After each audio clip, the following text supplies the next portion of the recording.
নমস্কার বন্ধুরা, আমি ঋত্বিক আর আমাদের চ্যানেল ভবিষ্যৎ দৃষ্টিতে সকলকে স্বাগত জানাই। বন্ধুরা, আমরা কথা বলবো বৃহস্পতি থেকে যখন শনিদেব দ্বিতীয় ঘরে অবস্থান করেন, অর্থাৎ বৃহস্পতির থেকে শনিদেব ঠিক পরের ঘরে অবস্থান করছেন। সেক্ষেত্রে জাতক বা জাতিকার জীবনে কি ধরনের প্রভাব আসে। দ্বিতীয় ঘর বলতে আমরা বুঝি ধন সম্পদ, আমাদের বাক্য বা বাণী, আমাদের পরিবার এবং আমাদের খাদ্যাভ্যাসকে। শনিদেব মানেই ডিসিপ্লিন, শনিদেব মানেই ধীর গতি, শনয় শনয়। তাহলে মূল ব্যাপারটা কি দাঁড়াচ্ছে? আমরা জাতক বা জাতিকা মেপে কথা বলা এবং তার একটা স্পষ্টবাদী মনোভাব থাকবে। খাদ্যাভ্যাসের ক্ষেত্রে সাধারণ বা শৃঙ্খলা পরায়ণতা পছন্দ।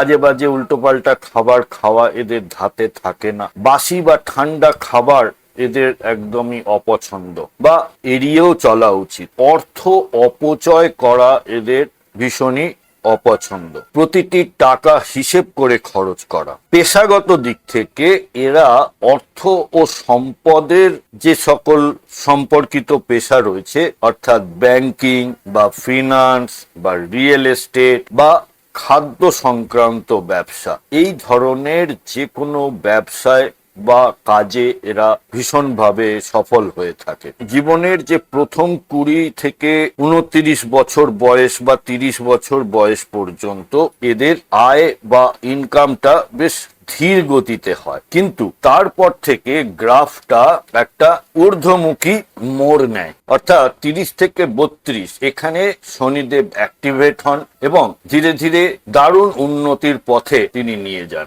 এদের ফ্যামিলি লাইফ শুরু করতে, অর্থাৎ বিয়ে হতে বেশ দেরি হয়, আর এরা খুব তাড়াতাড়ি কাজের জগতে প্রবেশ করে, আর ছোট বয়স থেকেই রোজগার করার একটা চেষ্টা এদের মধ্যে থাকে।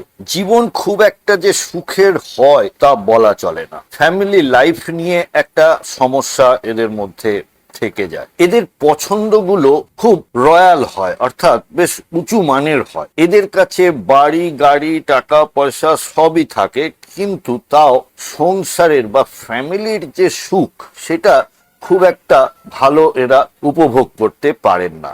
আপনিও যদি কেরিয়ার বা রিলেশনশিপ বা যে কোনো সমস্যায় ভুক্তভোগী হয়ে থাকেন, তাহলে জ্যোতিষীয় পরামর্শের জন্য ভবিষ্যৎ দৃষ্টির সাথে যোগাযোগ করতে পারেন। নিচে ওয়েবসাইট এবং হোয়াটসঅ্যাপ নাম্বার দেওয়া রইল।